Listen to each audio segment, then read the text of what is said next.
Alors aujourd'hui on va continuer, on va poursuivre la FAQ, la super FAQ de Coach Wade.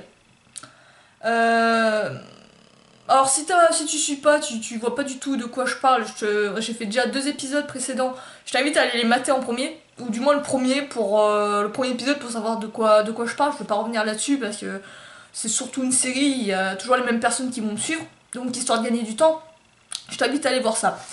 Donc on va poursuivre les questions de Coach Wade. Alors aujourd'hui ça va être un peu spécial, c'est-à-dire que je vais traiter qu'une seule question.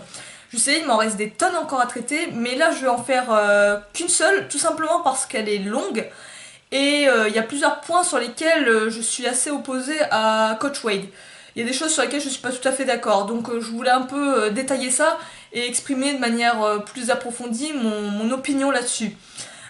Tu vas voir, c'est intéressant, c'est 2 points de vue différents, ça veut pas forcément dire qu'il y en a un qui a tort et l'autre qui a raison, c'est juste 2 façons de voir les choses différemment, 2 façons de travailler différemment, mais on va voir ça en détail après. Donc, la question, juste avant de revenir sur la question, donc je pense que ça va être spécifique à cette question-là, où je vais faire qu'une seule question. Peut-être les autres vidéos, ça dépendra vraiment des autres questions, mais les autres vidéos, ça va être plusieurs questions, hein, parce que déjà qu'elles sont longues, alors si je fais plusieurs questions en plus de celle-là, je peux te dire que ça va durer une plombe.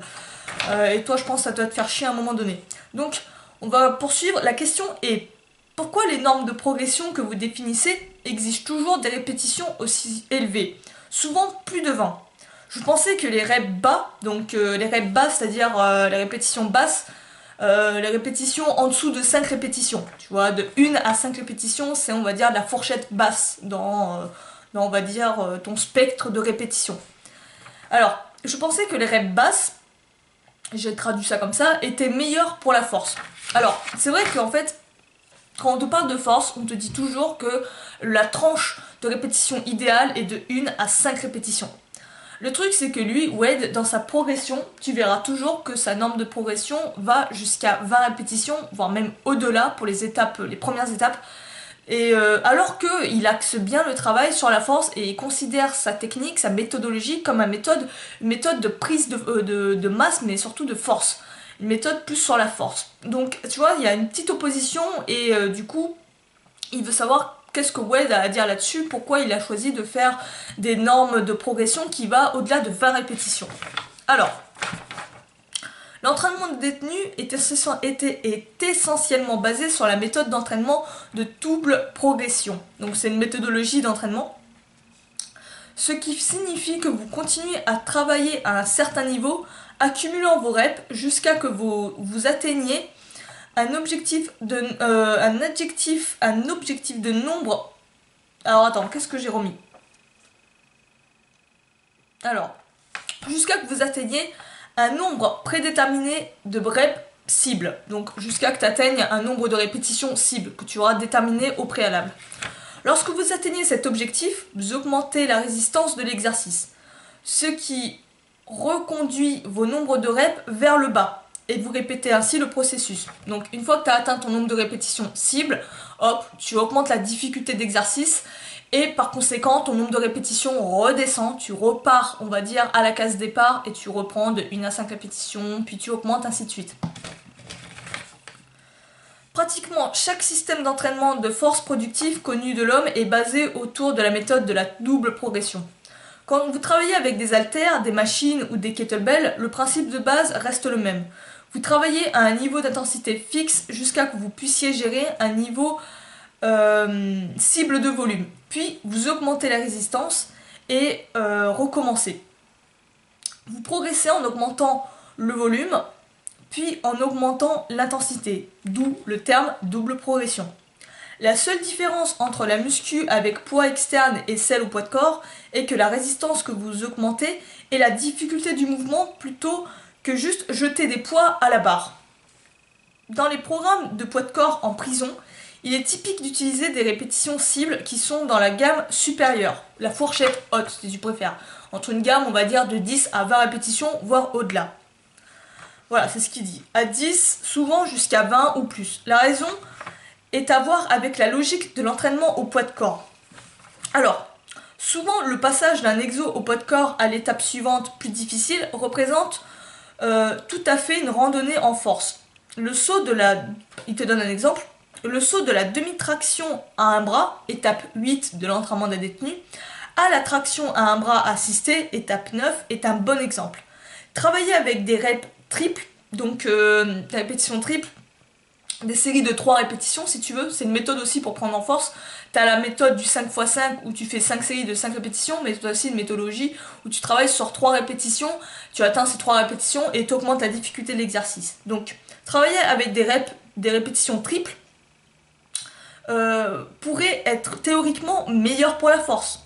Mais si vous pouvez à peine faire 3 répétitions sur les demi-tractions à un bras, vos chances de passer sur les tractions assistées à un bras sont proches de 0. Ouais, en gros, si tu arrives à faire l'étape 8, à faire que 3 répétitions et vouloir considérer que c'est validé et vouloir tout de suite passer à l'étape 9, tu risques grandement de ne pas y arriver et clairement, pas pouvoir continuer l'étape 9. Alors, avec la progression au poids de corps, la meilleure façon de progresser est de gagner autant de force que possible de l'exercice. Que vous travaillez avant de tenter quelque chose de manière significativement plus difficile. Une des meilleures façons de maîtriser cela, des meilleures façons de faire est de maîtriser... Une des meilleures façons de maîtriser, alors j'ai dû me gourer dans ma phrase, une des meilleures façons de réussir à ça en fait, c'est à travers les répétitions hautes, la gamme de répétitions hautes. Donc, je vais faire une pause là-dessus parce qu'il y a plusieurs choses à dire. Alors, c'est clair que je suis complètement d'accord que la stratégie d'augmenter ton nombre de répétitions avant de passer à une étape suivante est une excellente méthode, un excellent moyen pour être sûr en fait que tu maîtrises vraiment bien le mouvement que tu travailles avant de faire un exercice plus difficile. Le truc, c'est que souvent, en général, ce que tu remarques, c'est que en faisant ça, en te bornant exclusivement sur cette technique-là, à un moment donné, tu stagnes. Tu stagnes dans le sens où tu n'arrives plus à ajouter des répétitions à un exercice. Je sais pas si toi t'en es là, mais il y a des exercices à un moment donné où tu n'arrives plus à faire une répétition en plus. Bien que les semaines passent, bien que tu accumules les séances d'entraînement, ça veut plus du tout augmenter. Et en plus de ça, le pire c'est que souvent des fois tu risques même d'aggraver ta technique et même pour pouvoir atteindre soi-disant ce nombre de répétitions cibles, et ben complètement faire des techniques dégueulasses, complètement la négliger et faire des quarts de mouvement, des demi-mouvements et considérer c'est bon, allez hop, j'ai fait mon nombre de répétitions cibles, next, tu vois. Si vraiment tu n'es pas consciencieux et concentré dans ce que tu fais. Donc ça c'est un danger, un grand danger de vouloir absolument se concentrer sur seulement augmenter son nombre de répétitions cibles. Ensuite, il est possible, je suis pas totalement d'accord sur le fait que c'est l'une des seuls moyens, mais il est tout à fait possible au contraire de travailler au poids de corps avec seulement une gamme de répétitions de 5 répétitions, où vraiment tu te concentres sur la force. C'est d'ailleurs ce que je fais en ce moment. En ce moment, je suis plus vraiment sur... du moins pour les exercices où je travaille en force, je ne suis plus vraiment sur un travail avec des gammes de répétitions hautes. Ça, je le réserve en fin de session où je me fais à peu près 2 séries, où là je travaille vraiment à la WED si tu veux, et là où je cherche un travail plus aussi musculaire.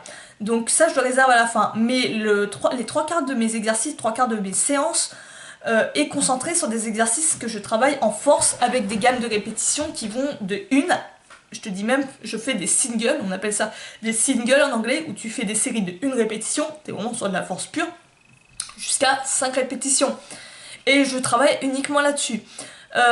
C'est clair que si tu veux suivre absolument la méthode de WED et sauter, en fait, passer d'étape en étape, de l'étape 1 à l'étape 2, à l'étape 3, sans chercher à te concentrer sur les étapes cachées, je te renvoie à la dernière FAQ, je crois qu'on en avait parlé sur ça, les étapes cachées. Tu n'as pas seulement 10 étapes, par exercice, par 6 mouvements mètres, tu en as des centaines, voire même des milliers. Mais elles sont cachées, c'est des sous-étapes, des sous-étapes même, des petits ajustements, des petites progressions ridicules qui peuvent paraître insignifiantes mais qui pourtant mis bout à bout te fait progresser de malade. Donc L'idéal, en fait, si tu veux garder un nombre de répétitions de 5 répétitions, n'est pas de sauter, comme il dit, d'un exercice de l'étape 1 à l'étape 2, mais au contraire, de progresser via des mini sous-étapes, des mini progressions. Je te prends l'exemple des pompes diamants. Par exemple, tu passes des pompes classiques, l'étape 5, je crois, à l'étape 6, pompe diamant. Donc, si tu t'amuses à juste passer tout de suite à travailler qu'avec des répétitions de 5 sur de la force pure, à un moment donné, tu vas te prendre un mur, tu vas pas plus pouvoir progresser. L'idéal pour garder vraiment ta gamme de répétitions basse, c'est de faire des mini progressions. Donc, au lieu de tout de suite passer aux pompes diamant, tu augmentes oui, c'est ça, tu diminues ton écartement de quelques centimètres, voire de quelques millimètres, pourquoi pas. Donc, admettons, étape 5, tu arrives à facilement faire tes 5 répétitions. Je te prends 5 répétitions, mais voilà, c'est bien d'utiliser des exercices vraiment de force. Hop, tu augmentes juste, tu décales de ça, tu vois. Et hop, la séance suivante, tu fais ça, tu fais tes 5 répétitions, tu vois si tu arrives à faire tes 5 répétitions. Si tu atteins ces 5 répétitions, tu augmentes encore très légèrement. Et ensuite tu recommences. Jusqu'à un moment donné, admettons, où ah putain merde, t'arrives pas à faire tes 5 répétitions, t'arrives à en faire que 3. Ok, tu vas sur ces 3 répétitions et tu cherches en fait à atteindre tes 5 répétitions séance après séance en augmentant d'une répétition. Donc admettons, t'as fait ta séance, t'arrives à faire que 3 répétitions en étant à cette distance de main. Hop, la séance suivante, t'essaies d'en faire 4. Et la séance d'après, t'essaies d'en faire 5. Et après, ben là, tu ramène tes mains encore un peu plus. Et en faisant ça, en fait, ça te fait comme des mini ajustements, comme des mini progressions qui vont t'aider à maintenir cette gamme de répétitions de 5 répétitions. Donc je suis pas tout à fait d'accord et j'aime beaucoup travailler sur de la force pure, même quand je suis au poids de corps et même si j'ai pas de la masse, on va dire, de poids externe sur moi. Donc, où en étais-je? Dans ce sens, les reps supérieurs peuvent être utilisés par les athlètes de poids corporel comme un outil de force. Qui est le... Alors, voilà, attends. Je vous reprends ma phrase parce que j'essaie en même temps de la comprendre. Dans ce sens, les répétitions supérieures peuvent être utilisées par les athlètes de poids corporel comme un outil de force. Ouais, c'est ça. Il y a aussi cette idée reçue comme quoi... quand tu travailles sur une gamme de 5 répétitions, tu travailles que la force, mais tu travailles pas le muscle. Quand tu es sur une gamme de répétitions de 20 répétitions, tu ne travailles pas la force, tu travailles que le muscle. Tu vois, il y a toujours ce côté un peu binaire, c'est-à-dire soit tu travailles le muscle, soit tu travailles la force. Mais en fait, en général, tu travailles la force et le muscle selon que tu sois en 5 répétitions ou que tu sois en 20 répétitions. Je suis d'accord avec toi, ça va être peut-être plus rapide de gagner en muscle si tu fais des gammes de répétitions, on va dire de 10 à 20 répétitions. Mais tu travailles quand même la force, tu gagnes quand même en force. Et c'est la même chose avec 5 répétitions. C'est pas parce que tu fais que 5 répétitions que tu ne gagnes pas en muscle. Tu gagnes en muscle aussi. Tu gagnes en muscle, peut-être de manière plus lente, tu vois. Mais voilà, dans les deux sens, en fait, les deux se complémentent, en fait, et dans les deux cas, tu gagnes en muscle et en force. Donc t'as pas à t'inquiéter sur ce côté-là. Après, ça dépend sur quoi tu veux vraiment accentuer. Donc, attends. Voilà. Qui est le plus fort au pistol squat? On pose cette question. Un athlète qui peut faire que 2 répétitions ou un athlète qui peut en faire 20. Ça veut tout dire. Voilà, c'est simple, hein. Tu vois un gars qui arrive à faire que 2 muscle-up, mais vraiment, il n'arrive pas à en faire plus. Pour moi, il est beaucoup plus faible qu'un mec qui arrive à en faire 20 d'affilée. Le mouvement est complètement assimilé, tu as de la force, mais tu as de l'aisance dans le mouvement. Tu sens que le mec, il le maîtrise et qu'il peut, s'il le désire, faire des exercices beaucoup plus durs, voire même se lester, ou peut-être même faire des variations plus difficiles du muscle-up au poids de corps. En revanche, les répétitions inférieures sont bien si vous vous entraînez avec des poids. Disons que vous faites des curls à 100 livres, donc toujours en livres, tu sais bien, les pounds, donc à 50 kg si tu préfères, pour 3 reps. Si 3 reps est votre objectif de progression, vous pouvez ajouter 5 pounds, donc ça va être 2,5 kg. En général, on te préconise ça quand tu travailles avec charge, d'augmenter par 2,5 kg séance par séance. Enfin, tu vois, selon la vitesse où tu progresses. Mais en général, c'est 2,5 kg que tu dois ajouter en progression. Donc, si 3 reps est votre objectif de progression, vous pouvez ajouter 2,5 kg à la barre et essayer encore. Cela augmente la difficulté de la série de 5%. Avec le poids de corps, c'est beaucoup plus difficile. Dans de tels... Alors attends. Je comprends pas ma phrase. Attends. Avec le poids de corps, c'est beaucoup plus difficile. Ouais, alors je vais la retraduire pour toi parce que j'ai mis vraiment de la zouille, tu vas rien comprendre. Avec le poids de corps, en fait, c'est beaucoup plus difficile d'ajouter des si minuscules progressions, aussi mesurables aussi, tu vois. Le poids de corps, tu peux pas mesurer exactement au poil de cul le nombre de, on va dire, la difficulté que tu rajoutes. Alors qu'avec le poids de corps, bah, c'est mathématique, quoi. Tu rajoutes 2,5, hop, tu fais une addition, c'est bon, t'as ton poids. Le moyen le plus fiable est en se concentrant sur la répétition supérieure, Bah oui, là c'est clair, t'as juste à faire plus 1, donc ça va, c'est pas très compliqué.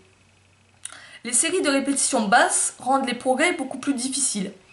Si vous faites 4 pompes en ajoutant une rep, vous faites une augmentation de 25%.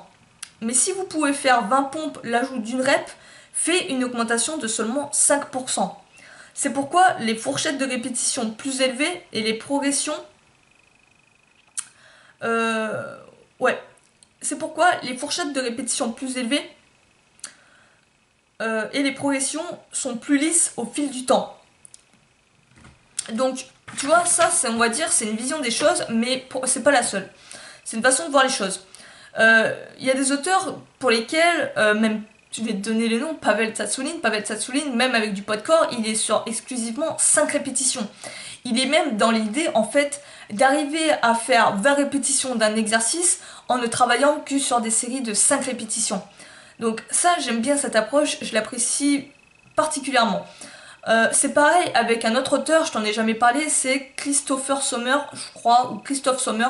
C'est un gymnaste, il a écrit le livre Bodyweight Gymnast, ou un truc dans le genre, je crois. Donc c'est un livre sur la musculation au poids de corps, mais version vraiment gymnastique. Et dedans, il te donne des méthodologies, des manières de faire, la manière dont il a entraîné ses poulains en gymnastique. Et la plupart du temps, il donne des séries, il est vraiment sur un travail de force. Il est vraiment avec des gammes de répétition basses. Peut-être beaucoup de séries, je ne sais plus, après il faudrait que je relise le livre. Mais en tant soit peu, il est vraiment sur de la force pure, avec des gammes de répétition très basses. Ah, t'es là toi? Ok. Donc, tu vois, ça va à l'exact opposé de ce que dit Wade, on va dire, et comme quoi il est tout à fait possible de construire de la force et de progresser surtout, même si tu utilises des répétitions très basses. Il suffit d'avoir une bonne progression qui est très, on va dire, très étape par étape, mais beaucoup plus fine, avec des micro-ajustements. C'est juste ça, il faut que tu aies des ajustements beaucoup plus petits. Même, d'ailleurs, la méthode de Sommer, elle est encore pas peut-être plus intéressante, c'est une autre manière de faire, mais elle m'a un peu vraiment tapé dans l'œil, dans le sens en fait où, je te résume vite fait, dans la méthode de Christophe Sommer, quand tu travailles sur une progression, admettons, tu travailles, on va dire, sur les pompes en ATR, tu travailles sur les pompes en ATR et tu es sur 5 répétitions. L'idéal, clairement, selon sa méthode, c'est de rester sur ces 5 répétitions. Tu ne cherches pas à augmenter ton nombre de répétitions, tu ne cherches pas à augmenter la difficulté d'exercice, tu maintiens tout simplement ce nombre de répétitions et cet exercice pendant un cycle. Un cycle va durer entre 6 à 12 semaines, selon ton ressenti. En fait, ce qui est intéressant derrière cette méthode-là, c'est que au début, tu vas te dire, merde, tu pourras jamais, putain, il faut que tu attendes 12 semaines avant d'ajouter une répétition ou d'augmenter les difficultés d'exercice, mais tu vas mettre 1000 ans avant de progresser. Putain, ça va te frustrer. C'est un peu frustrant, je suis d'accord avec toi, mais c'est très intéressant dans le sens où, en fait, au niveau sensation, tu vas passer par différentes phases. Je te reprends l'exemple. Quand tu commences tout juste à arriver à faire 5 répétitions d'un exercice très difficile, pompe en ATR, je te reprends l'exemple, tu vas remarquer que les premières semaines, l'exercice va être très difficile. Tu vas vraiment galérer, tu vas vraiment en chier pour pousser, tu vas vraiment sentir que la 6e, elle passe pas. Au fur et à mesure, plus les semaines avanceront, plus tu seras constant dans cet entraînement. À partir, disons, à la 4e à la 6e semaine, l'exercice sera un peu plus facile. On va dire que tu vas passer dans une phase un peu plus médium, en termes de difficulté, de ressenti de difficulté. Là, c'est pas non plus facile, mais c'est pas non plus trop dur. C'est entre les deux. Et à un moment donné, à partir, disons, de la 6e à la 12e semaine, là, tes 5 reps, tu les fais finger in the nose, tranquille, tu les sens vraiment simples et tu sens que tu pourrais ajouter facilement d'autres répétitions. Et là, on va dire que tu es dans une phase de ressenti où l'exercice est très facile.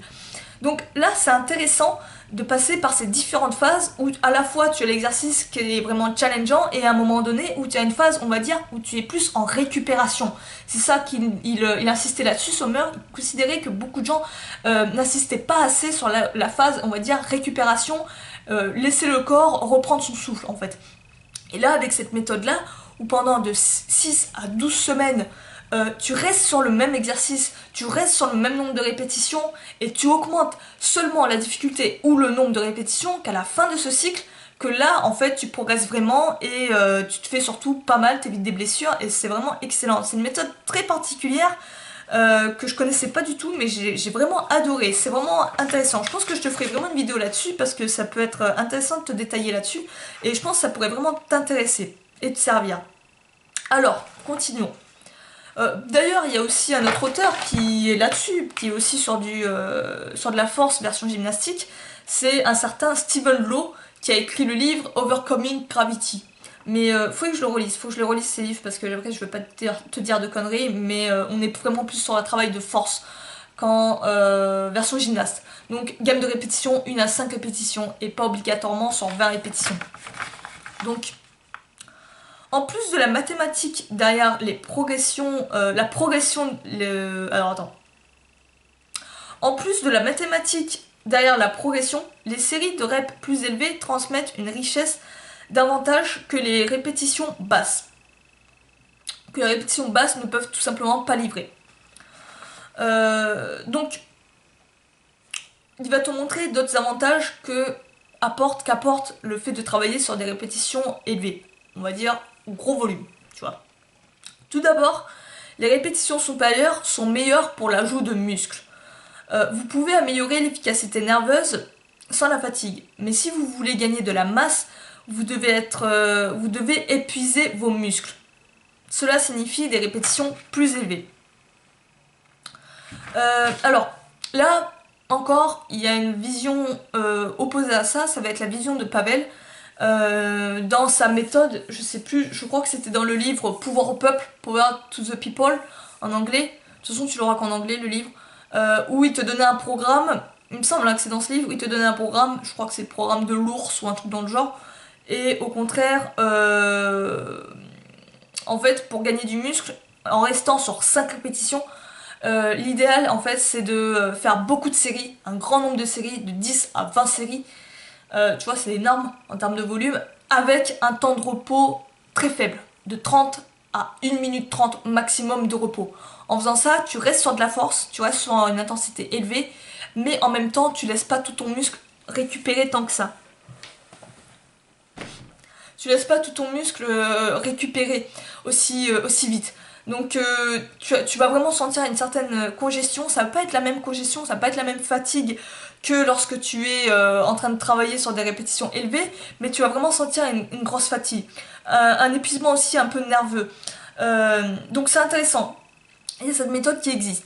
Donc tu vois, tu peux travailler l'hypertrophie sur une gamme de répétitions de 5 répétitions. Donc voilà, faut faire la part des choses, mais en général, c'est vrai que pour le bodybuilding, dans la méthode bodybuilding, on te conseille toujours des répétitions qui vont de 8 à 12 répétitions. On va trancher, on va dire 10 répétitions, comme ça on coupe la part en deux.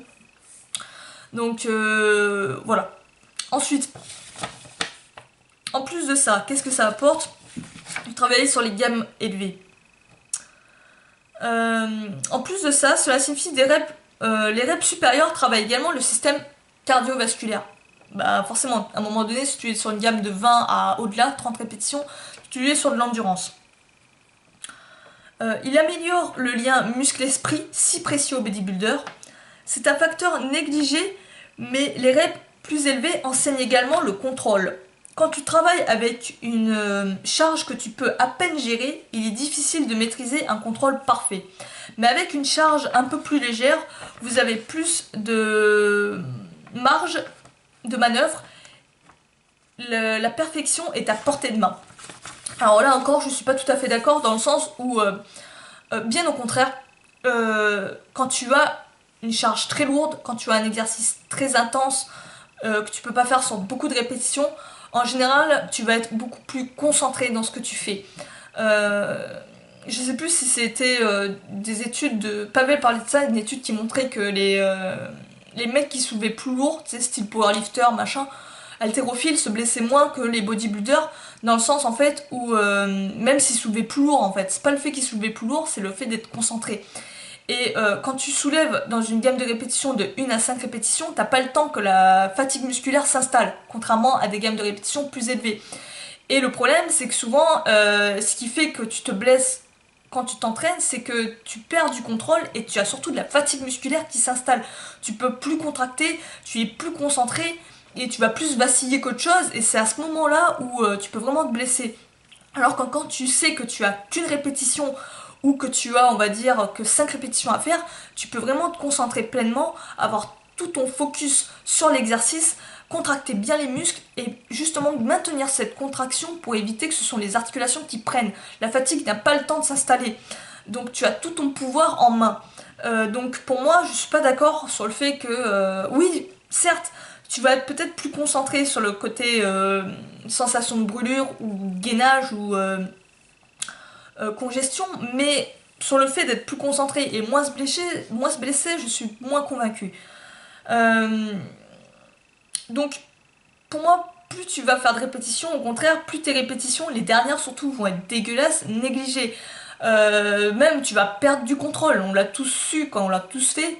Quand tu commences à aller sur 15-20 répétitions et que on va dire que tu approches de ton maxi, les 5 dernières répétitions sont dégueulasses. Elles sont pas aussi propres que les premières et elles sont faites avec moins de contrôle.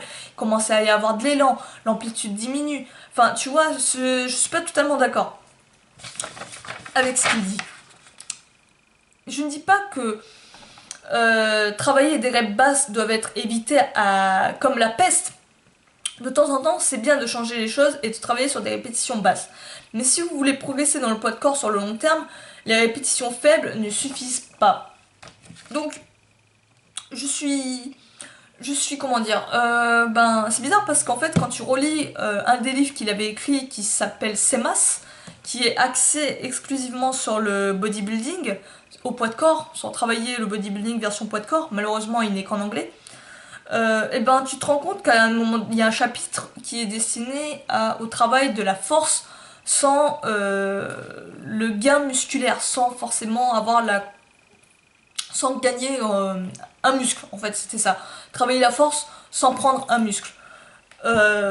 Et donc, dans cette partie-là, il te dit vraiment comment travailler la force avec des répétitions basses. Donc, je pense qu'il n'est pas contre totalement la répétition, le travail de la force pure au poids de corps, mais si tu veux être selon lui le plus complet possible, c'est bien de travailler sur toutes les tranches de répétition. Tu commences par 5 répétitions, puis petit à petit tu augmentes jusqu'à arriver en fait, tu passes à une phase force, une phase hypertrophie et une phase endurance. Et comme ça on va dire que tu auras rempli toute la fourchette de travail musculaire. Donc c'est intéressant, c'est une façon de faire, mais moi personnellement en ce moment j'aime beaucoup travailler un peu, on va dire, à la Pavel si tu veux, avec des répétitions basses, un nombre de répétitions basses, et beaucoup de séries sur un exercice, histoire de vraiment pratiquer et être balèze dedans. Pareil, des fois aussi quand tu te rends compte que tu stagnes, ça sert à rien de se borner à vouloir absolument rajouter des répétitions à des répétitions. Soit c'est bien de justement trouver un exercice plus difficile pour travailler sur de la force, parce que des fois c'est vraiment un manque de force, c'est ça qui fait que tu stagnes dans un exercice, ou régresser, revenir en arrière et réaméliorer sa technique. Donc il faut voir, enfin voilà, tu vois comme quoi en fait, tout ça pour montrer qu'il n'y a pas une seule vision des choses, il n'y a pas une seule manière de travailler au poids de corps, ou même dans la musculation classique. Il y a plusieurs méthodes, il y a plusieurs façons de voir les choses, il y a plusieurs stratégies. Et l'idéal, j'ai envie de dire, c'est teste sur toi et vois ce qui te convient, ce qui te plaît, ce qui marche le mieux sur toi. Tout simplement, il y aura que ça que tu verras quelle est la méthode qui est le plus adaptée, quoi. Il n'y a pas une seule méthode, il y en a des tonnes et elles marchent pratiquement toutes, quoi. Donc teste-les et vois ce qui fonctionne sur toi et applique-la, sois consciencieux là-dedans. Donc tu vois, je t'ai fait que cette question parce que ça va être long. Je sais pas combien de temps elle dure la vidéo, mais en tout cas elle est pas courte. Donc bah je te dis à la prochaine, je continuerai les questions, t'inquiète. Je ferai ça sérieusement et moi je te vais te laisser, je te dis à la prochaine. Ciao.